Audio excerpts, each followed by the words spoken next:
In my last toolbox video, I showed you the 90%, the tools I use every single day packed into one mobile setup. But some of you called me out. You saw that massive black toolbox in the background and thought, there's no way he only uses what's in that little cart. You thought I was lying, but I wasn't. That mobile box really does cover 90% of my daily needs.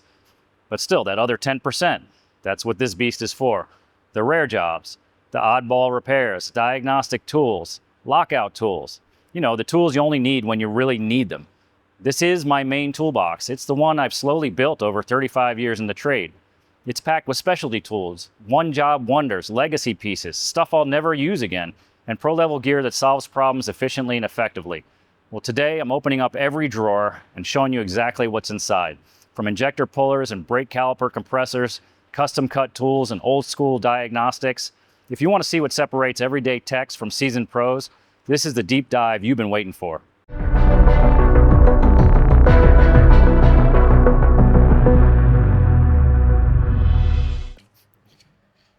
Let's get started in the top drawer of this toolbox. I keep a lot of sockets in here, and I've got my toolbox divided into two sections. On the right-hand side, I like to keep all my metric items, and that goes for drawers down below. I like to keep some of my metric wrenches and things on the right-hand side, and I keep all my American or SAE sizes on the left-hand side. Just helps me stay organized. I've got some oddball stuff up the middle of this drawer that might not fit in either category or might fit in both. Just comes down to how much space I have and where I need to stuff some junk. So let's get in over here. I want to talk about these American sockets for a second. When I did my video on the mobile tool cart, I told you that I only keep metric tools in the top of my tool cart. And the reason for this is the cars that I work on nowadays are usually 20 years old or newer. And most of this stuff that's coming out in the last 20 years is really metric. So I got a lot of comments from some of you that, you know, you still need American sizes for this, you need American sizes for that. And I understand all that. I wasn't saying that there's not a place for American sizes in the automotive industry. I certainly wouldn't say that. I've got a whole toolbox full of that stuff. It's not like I don't have it and I don't ever use it.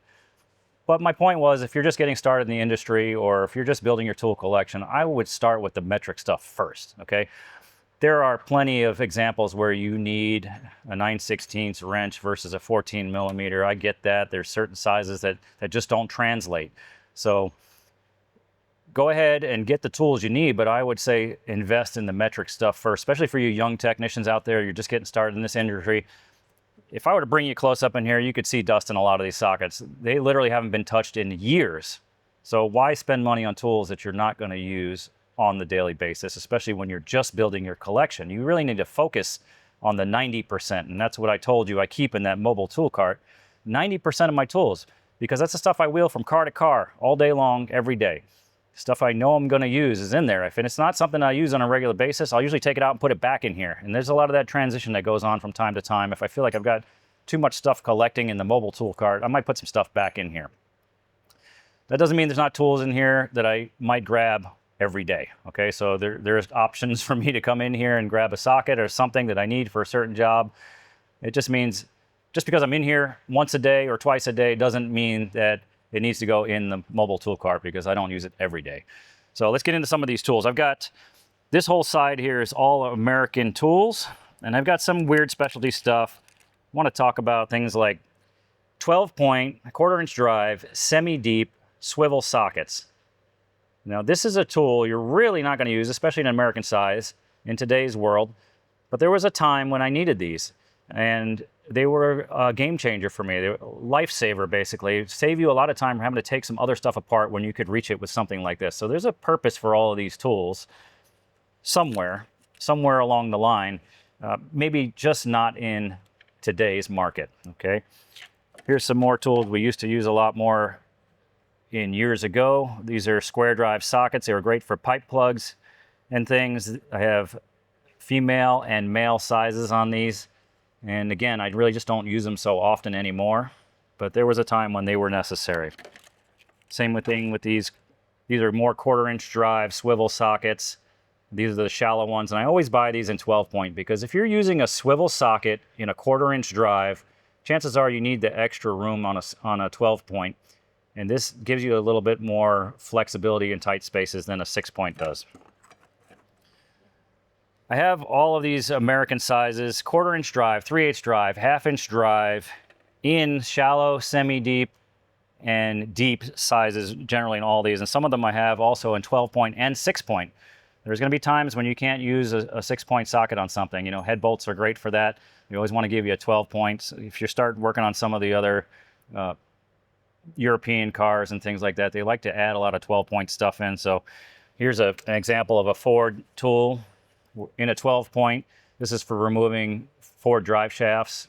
They use this for many, many years, and it's a great tool to have. You can put it on an impact gun. It's long enough to get you past the drive shaft with your gun in order to get those bolts out. I have some other oddball stuff in here. I want to talk about oxygen sensor sockets, oil sending unit sockets. Here's a couple of examples of some of those. Again, I think this is for some General Motors product I used to work on years ago, and I used quite a bit, and I haven't had a reason to use it in a long time. Here's another one, oil pressure sending unit socket. Again, doesn't get used very often. I want to give you an example of a waste of money. I had my Snap-on tool guy come in to see me maybe a decade ago. He said, "Hey Keith, I've got these new tool here that everybody's buying. Do you have one of these?" And I said, "No, what is that?" And he said, "Well, it fits," I think he said it was a Toyota product. Fits a Toyota something, but it's a 5-point socket. Okay, 5-point socket, fairly large. And I know I asked him what it was for, and he said, "Yeah, all the guys are seeing it now, so you know, maybe you should get one." So I was like, "Yeah, that makes sense. I'd rather have it than not have it, because I don't have anything that's going to fit on a 5-point whatsoever." So I bought the tool, and here I am now, probably a decade later. This thing is brand new. I never even put it on a bolt. I don't even know what it fits. And this is terrible to say, because I've got some tools in here that I really don't even remember what I bought them for. I've been doing this so long, you forget a lot of stuff, you know. Some of the old timers say, you know, "I forgot more than you knew." And I used to laugh at them and be like, "Oh, that's bull," right? But then when you get to a certain point, you're like, "Man, I really did actually forget a lot of stuff that I used to know," right? So I don't know if that's a good thing or a bad thing. Some of these cars I don't want to remember. You know, some of them were a nightmare. But here's an example of a $100+ tool that I have no idea what it fits. If any of you are watching this video and you know what this is for, drop me a message down in the comments down there. I'd love to know what this thing fits on. Maybe one day I'll get to use it and feel like I got my money back out of it. I'm going to move down a little more here. You guys can see I've got all these 4-wheel drive hub sockets. These are for all the American trucks, basically, all the stuff we used to work on in probably the 90s and 2000s maybe. A lot of these sockets are more useful in the shop press than they are as an axle nut socket. So you'll see there's a lot of abuse on a socket like this. It's because I use it for unintended uses. Please don't tell my tool guy, they won't warranty it. I've got over here a lot of specialty sockets, antenna nut sockets, suspension sockets. They come in these weird shapes and sizes. Again, these are things that I bought for a special purpose years ago. Maybe I used them for a few years, they were common, and then they just those cars disappear. They're off the road. I don't know if it was cash for clunkers on the Obamacare or whatever. A lot of those cars just disappeared, and now I'm kind of stuck holding the bag on a lot of these tools that I have. And what do you do with them? You don't throw them out, obviously. You just have to find a place to store them, and you know, maybe one day you'll use it again. It's not, it's just taking up space, really. Then you buy some of these new tools like this. This is for the new Hyundai's oil pressure sending unit socket. I can tell you this job is really difficult without this socket. So you have to go and spend the 50, 60 bucks, whatever it is, so you can actually do this job in a fair amount of time and move on to the next one. So tools like this are just becoming more and more commonplace, where you've got to buy all this specialty stuff. And if you don't work on that car enough, it doesn't give you any return on your investment. I'm going to move around a little over here. I've got a full collection of metric Allen sockets. Okay, and you can see these are well worn. And so when I tell you tools are in here, it's not necessarily because I don't use them. It's just because I don't use them enough. So there's definitely a time and place for all of these tools. And you can see these have been used quite a bit. I just don't use them every day. Same thing with these sockets here. These are Allen ball sockets, and these allow you to swivel inside an Allen head bolt. So it'll give you a little bit of a movement in order to get some bolts out without having to get straight on it. So again, these are well worn. but I don't use them on a regular basis. They don't need to go in the mobile tool cart. If I'm moving down here, I've got some weird stuff. Here's a couple of tools. This one is for tie rod ends. You can use this to put on a gun to spin the tie rod end off instead of flipping it with your finger and going 20 turns on it. This will actually take it off for you nice and quick. Again, this is another tool I probably used as much in the press as I have using it for tie rod ends. Here's some extractors to remove stripped lug nuts. This will grab the bolts. Giant Allen socket. You can see this one got used a lot. I think I use this on Subarus all the time, and I just don't use it every day. So maybe Subaru differentials or something. I don't remember exactly what it was for. Here's more of these ball joint sockets I really just don't use anymore. These are great to have, actually. I don't use them every day either, but these are those weighted impact sockets, and these are great for crankshaft bolts, specifically harmonic balancer bolts on things like Honda. So you get some of those that are extremely tight. They do make other tools that you can use to hold the harmonic balancer, especially on the Honda, which I have here. I'll probably show you at some point. But these are nice because you put this on the gun, and whatever your gun wouldn't get off, these will usually take off with the extra mass of the socket. Now again, I'm talking about all metric stuff on this side. I've got a lot of axle nut sockets, 12 points, and all the larger sizes that we see for doing axle works, hub bearings, and things like that. I don't use them every day, but I have them, and that's why they sit in here. Weird sizes of stuff I've had to buy for one job. This is a Duralast socket. It looks like a 36 millimeter shallow, so I have another 36 millimeter here, but you see, for some reason I couldn't use this, so I had to buy a special socket just to do one job, and that's kind of frustrating, annoying, but it's just part of the business. We don't really get a choice sometimes. The job's got to get done. I'm coming over here and I've got some more specialty tools. If you guys are into Subarus, these tools are lifesaver. So I've got all the tools to hold the camshafts. Okay, these hold the camshafts in place on all the Subaru engines. So I've got a nice assortment of those, and these are definitely worth having. I think this one, you can see I've actually had to grind it down. If there was a certain car, I don't remember which one it was, it's been a while, but I had to grind it down because it wouldn't fit inside the cam sprocket. Here's another one, another example of a Subaru tool. And then I've got a couple more. This one here, I'm just gonna linger on that for a second in case you Subaru guys out there are interested in some of these things. They're definitely worth having if you're working on your own engine, doing timing chain type stuff. Timing belts even. Here's another tool. All right, so along the lines of more camshaft holding tools, this is for Volkswagen Audi stuff, I believe it was. We had a rash years ago where I did a bunch of these. These are the ones you pull the bumper off the car, the whole front end comes apart so you can get access to it, but without this tool you can't do the job. I can't remember the specific engine it was for, but it's been a while, but we needed it for a bunch of them. So, and here's another example of a tool similar to that one. It's a little bit larger, different motor. And of course, I keep some other stuff in here that doesn't fit in the other box that I'd probably like to have in there. Just it doesn't really suit me well to fit in a drawer. So a long 1/4-inch drive extension. This is really super handy, especially in conjunction with some of those 1/4-inch drive swivel sockets and 12-point that I talked about. So there's always a need for something long extensions so you don't have to worry about access issues. You can reach all the way through fenders, fender liners, you can reach anywhere with these things. It's really great to have a nice assortment of those. I've also got long screwdrivers in here. Again, I just don't have room for them in this mobile cart, or I'd probably leave it up there. More pry bars, more camshaft holding tools and camshaft alignment pins, things like this. I think I've probably used this maybe a handful of times, and again, the car has kind of disappeared off the road. I don't remember what it was for. I'm sure it says in here if I read it. A lot of times I have to go hunting for tools. I have 3 shops, and I take a lot of these tools back and forth between shops, so my technicians don't have to buy them. So what we try to do is usually get a phone call. I say, hey, Keith, do you have this tool for this car? And then I got to come rummage through all my stuff and try to remember if I actually have it or not. The good news is most of the time I have it, and then sometimes I don't, and something we'll have to buy. So as I'm going through my collection here, you might see some stuff that you know, looks brand new because it's only been used once, and that's the unfortunate reality of this industry in the independent market. I also have weird tools like this, radiator cap removal tools.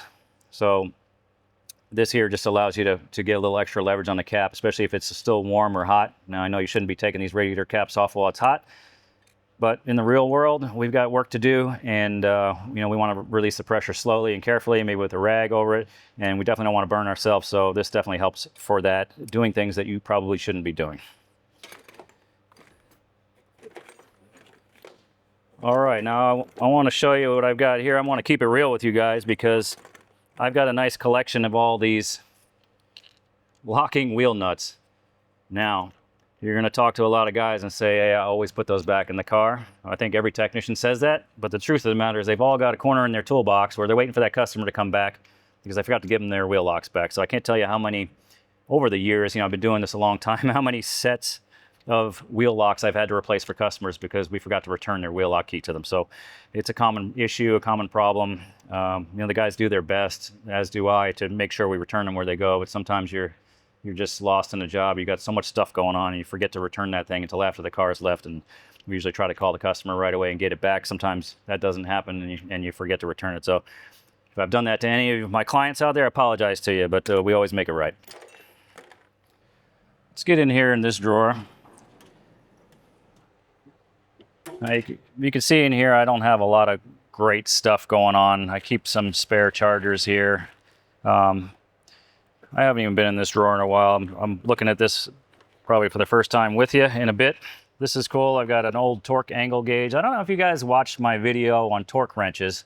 I did one not too long ago because I upgraded a few torque wrenches to digital because I didn't like this tool. Now, I used this tool for decades and it's a pain in the butt. Like I just never really liked it, and I probably should have upgraded some digital torque wrenches much earlier, but I used to use this a ton when we had to torque to yield bolts that needed certain degree measurements. So this was a cool tool for that, but I don't touch it anymore. I've got something interesting in here. This is something I've held on to for many, many years. I built this in college. I went to school for automotive engineering technology, took a machine shop class, and they required us to build an engine from scratch, two-stroke engine. We had to port it and build the crankshaft and the piston, no piston rings, but we had to machine our crankshaft and our engine block, so to speak, our crankcase, connecting rod, piston, all those things. And then we've got a cylinder here that this fits into. I don't know if it still fits in there. Probably take a little bit of oil or something. There it goes. So we had it a very tight clearance on there, so it didn't need piston rings. But the moral of the story here is in order to pass the class, we had to hook up a weed whacker carburetor to it. We bolted a flywheel on the end of the crankshaft that everybody used, and then your engine had to run. So that was kind of a fun project to do in school, and I enjoyed the machine work that we did on this, so I just kind of kept this thing, maybe a little memento or something of my college days. But this was a fun project, and I really, you know, I always enjoyed machine work. The thing is, I never worked in a machine shop, so I guess if you like metal, you probably like machine work, and that's my thing. I do enjoy some woodworking, but this is metal is probably more my thing. All right, I've got some other junk in here, light bulbs, LED light bulbs, probably stuff. I just need to go through this toolbox and get rid of some stuff. Here's an interesting photo of the toolbox I traded in to buy this toolbox. I've had this toolbox for 28 years, I think. I bought this toolbox 28 years ago. I can't believe it's still functioning. I haven't even had to replace any drawer slides on it, I don't think. I had somebody crash into my toolbox at a job I had many years ago. I worked at a Goodyear tire shop as a mechanic, and they gave me a call on a Sunday and said, hey, Keith, we got a problem. One of the guys drove into your toolbox, knocked it over, did a lot of damage to it, and I had to have a mobile body guy come fix it. So other than that, though, the toolbox has been rock solid, and it's been working great for me. I think I got my money's worth out of it, but kind of interesting. I have an old picture of a Snap-on toolbox I traded in years ago. Let's get down to another drawer. So in this drawer, I've got a lot of more junk. Again, stuff I probably need to go through.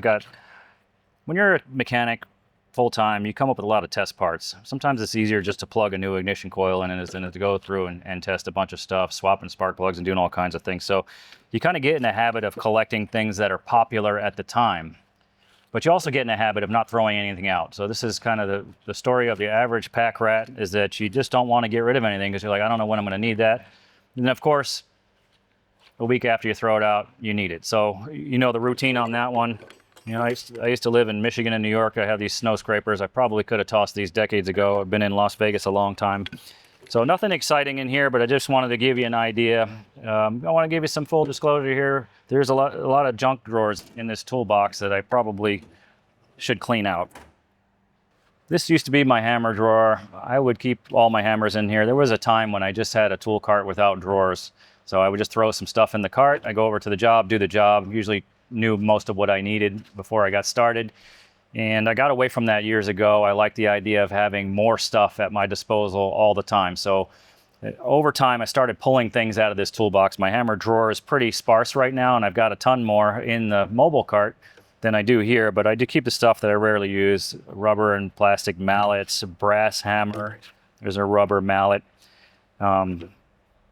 Just stuff I rarely use, but if you need it, I have it. I'm going to work my way across to this next drawer.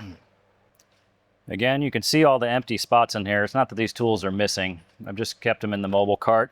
There's stuff I use pretty regularly. The stuff I don't use are maybe stubby flathead screwdrivers. No reason to keep it over there. I've got some of these small screwdrivers. Really don't use them that often. A longer version of the same thing. And I've got some of these weird angle screwdrivers. These were great years ago, before they came out with all these nice little bit tools. I'm going to show you one here in a little bit. But I used to use the heck out of these in dash work, things like that, were hard to reach screws. I just don't really use them anymore, so they kind of stay in my collection. We got weird tools like this that help you grab a screw and get it started without it falling off the end of your screwdriver. So that's kind of an interesting tool. If you need it, it certainly comes in handy. I've got a couple of them here. Okay. And then I've got a full set of Torx screwdrivers. Now, Torx stuff is still popular, but it's just easier in modern world now to put a socket on and a ratchet and a cordless tool or something. So the screwdrivers rarely get used anymore. Panel clip tools. These are long reach ones. Again, I use the panel clip tool quite a bit for taking door panels off and things, but this one just don't need very often. Another one that just kind of collects dust a bit. So you'll see in here, I used to keep all that stuff in there like I told you from the previous drawer. Just not there anymore. In this drawer, I've got more of the same. You see I've got pliers in here. I've got little spanner wrenches. These, when you need them, they're invaluable. I think I've got a whole nother set somewhere in one of these other drawers I'll probably get to. All kinds of snap ring pliers. These are adjustable for inside and outside. Same with these. These are kind of cool because they've got this little twist lock feature on it. You don't have to take anything apart, and they just switch from one motion to the other. Okay, so it's really cool. Again, these are just tools. I don't use little clamps for oddball situations. More lock ring pliers. Now I've got some other ones that are not here in this toolbox, and I use them in my primary mobile cart because they have a parallel feature. They don't spread out and go down. They just go straight across. So I usually keep those handy. This is great, invaluable tool for doing timing belts. When you need to loosen a sprocket up, you can't really live without this thing. So this goes in there, holds the sprocket, and then you can use your breaker bar or impact gun, whatever you have to loosen the bolts. Plenty of fan clutch holding tools. This is just one of many I've got. And this is nice for holding the bolts. This way you can break loose those big bolts on the fan clutches.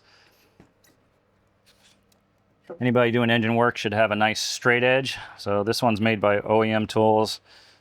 This one's fairly new. It's got a nice fresh edge on it. And this is great for checking cylinder head warpage or engine block warpage. In conjunction with a feeler gauge, you can really get a good idea if you need machine work or not when you're putting something together. So this drawer right here is what I used to call my specialty tool drawer, and a lot of them become specialty tool drawers over the years, but I got all kinds of stuff in here. It's actually starting to bring back some memories here. I don't go in here very often unless I'm looking for something specific. Mechanics make a lot of tools, and if you've been doing this long enough, you're going to find you're going to make some tools as well. And here's just another example of some terrible welding I did many years ago, trying to create a tool to hold something in place. And you don't want to get rid of them. You never know if you're going to need it again. I think I've probably replaced this tool with something that's actually made for the job over some point, but they end up staying in the collection anyway. I've got things like ratcheting pipe cutters. So these are great if you need to cut some pipes and make some new pipes. Same thing with tubing benders. You know, when I lived on the East Coast, we used to have to make a lot of brake lines and fuel lines. That was a common thing. I love living in Las Vegas now in the desert because I don't have to do that much anymore. So only when I see those cars that are coming at me from the northern states usually, or the eastern states. Keeping all weird tools like valve spring depressors. We're doing valve stem seals. This tool is great. It's a little beat up and a little wonky now, but it still functions. Things like tie rod tools. So this is for turning the adjusting sleeve on tie rods. I've got a couple of these, a nice assortment. Timing belt tensioner. I think this is for the Honda in order to reset the timing belt tensioner if you're not going to replace it. I've got tools here to pull selector shaft seals out of transmissions. Again, it's another tool I probably haven't used in a while. I just don't see that car anymore. Weird locating pins for timing belts and things. Cylinder honing tool. More fan clutch tools. This is an interesting one. This used to fit the strut towers on like old Chevy Luminas and things. So again, this is a car, I probably haven't worked on a car like this in over 20 years at least, maybe longer. It's been a long time, but what do you do with the tool? You just kind of keep it. Chrysler steering shaft roll pin remover. For you guys that have been working on Chryslers, you know exactly what this is. And this was an awesome tool. Again, I haven't worked on one of those cars in so long. It's just not even necessary to have. This is great for doing Toyota valve shims. So we're trying to do valve lash adjustments on Toyotas. This is a cool tool to have. More valve tools. This is to pull the valve stem seals off. So, and I've got tons of tools like this, and it just they make the job so easy to do. You can't live without them. You have to spend the money on it sometimes.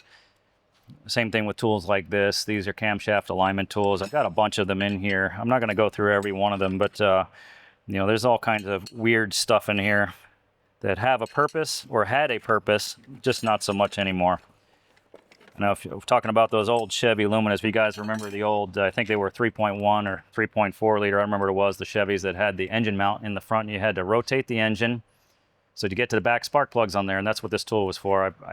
You can see this thing is clearly worn. I used the heck out of this thing for many, many years, but those cars are no longer on the road, so another waste of a tool. Early in the video, we were in that big drawer, and I was talking about Honda timing belts.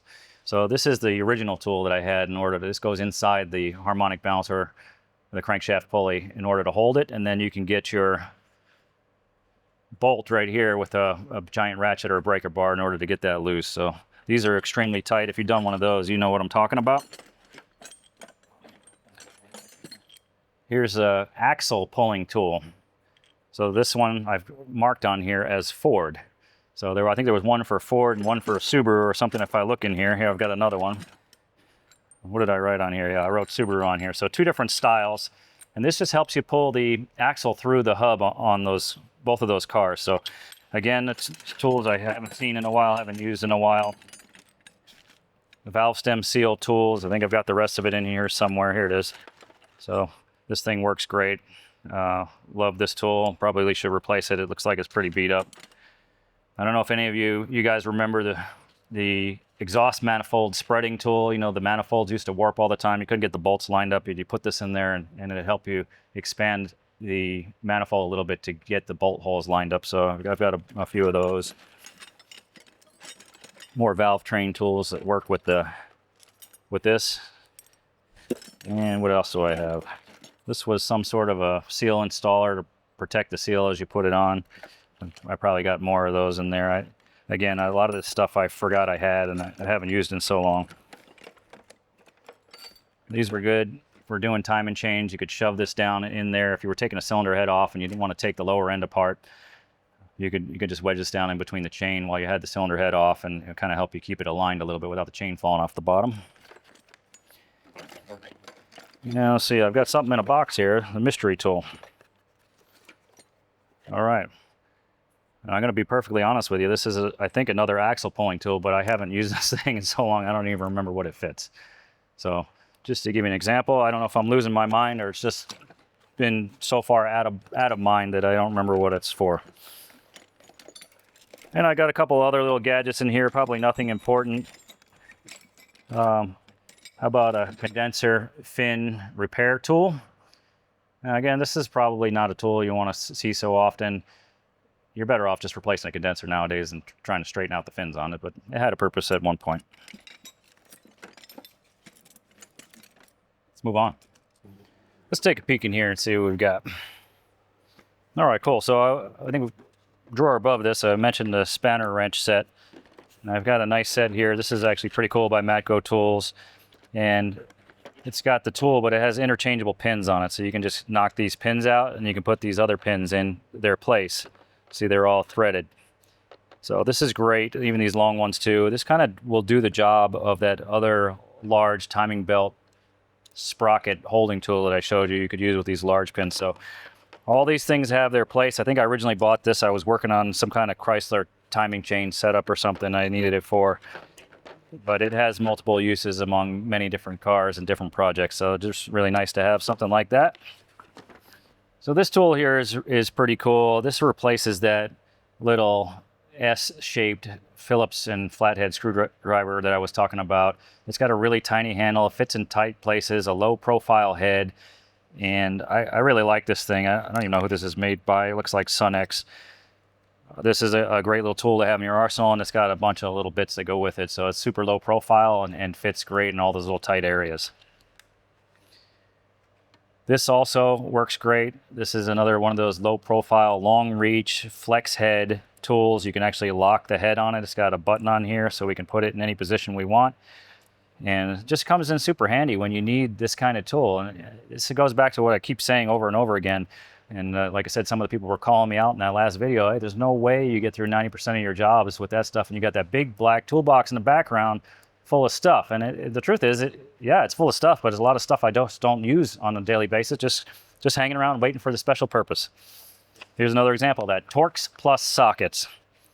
So I think I've needed these for a couple of jobs, not a common socket, but another one, if you try to use the regular Torx socket in there, it just doesn't work properly. You're going to end up rounding it off and doing some damage to the fastener itself. So you have to have a set of those. Wouldn't be an auto shop if we didn't have a trusty wooden saw. Looking for that piece of wood somewhere on one of these cars that I can hack on. Here's a cool tool. This is a magnetic tool that recesses. So say you drop something down in an engine, everything's pretty much metal down there, minus the aluminum parts that, we've got ferrous metal in there. So this is great for sticking it down in a hole where it doesn't get stuck to everything on the way down, and then you can release that magnet by pressing this lever and grab what you need and then pull it back out again. So I like having that for when I drop stuff, which happens often. And this brings me to the next tool. This is the grabber. This is great for picking up little hardware, bolts and things that you drop. I don't know about you guys when you're working on stuff, but I have a tendency to drop just about everything. So I have to be extra careful when I'm working on anything. I cover up any holes and things that I don't want something to fall in, because I'm pretty much a disaster when it comes to slippery fingers. I'm losing things all over the place. I've got a couple of these. I don't know where the other ones are, probably one of the other drawers, but these are transmission dipstick tubes, the universal style, where you put them in and a certain measurement comes out depending on the type of car. There's a chart somewhere in one of these drawers that this works with, so I can check fluid on those oddball cars. I've got here some freeze plug installation tools. Now this is not the only one I've got. There's more in here somewhere. I don't know where they are, but these are for installing the freeze plugs on engine blocks and cylinder heads from time to time. Again, not so common. When we're in, guys, I've been doing this for a while, and I can tell you I used to work on a lot of cars from the 70s and 80s, especially on the East Coast, and those freeze plugs would rot out all the time.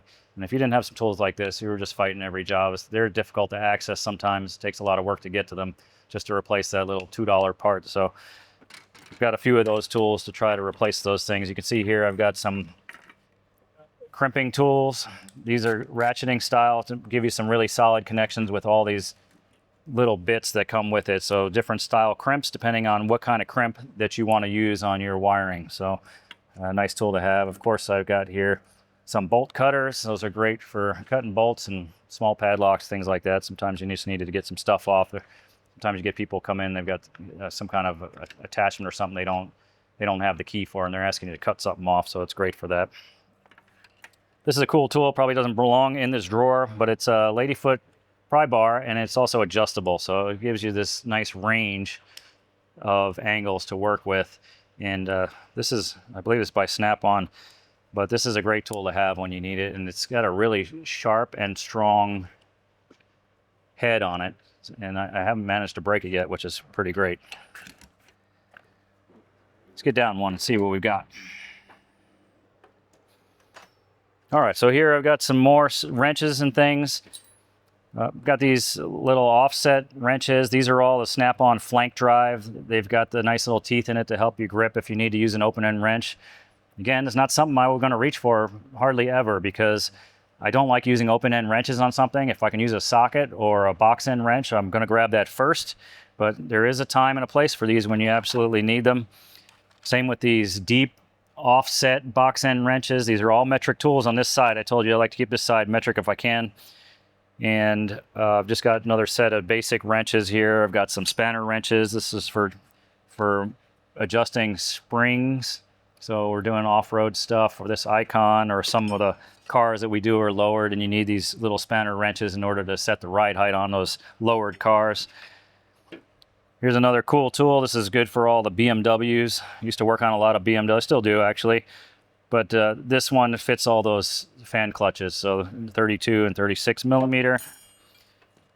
You guys are going to hate this, but I've got I think it's 15 millimeter distributor wrench. I think this worked on a lot of the GM products back in the day.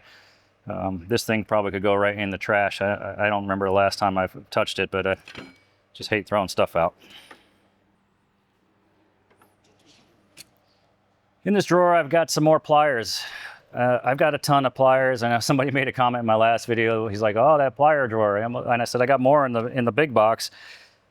Again, stuff I just don't need every day. These sets I think I bought not too long ago, and they're pretty cool because they help you get electrical connectors unplugged. So I saw those recently and thought they were worth having.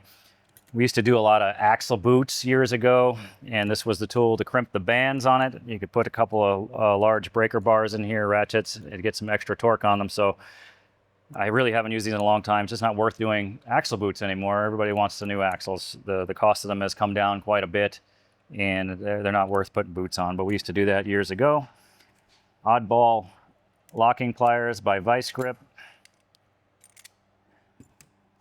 Here's a tool to remove windshield wipers, the wiper arms themselves. So, you know, once you get the nut off, or you have a little release mechanism on it, these will help pry it off without damaging your windshield.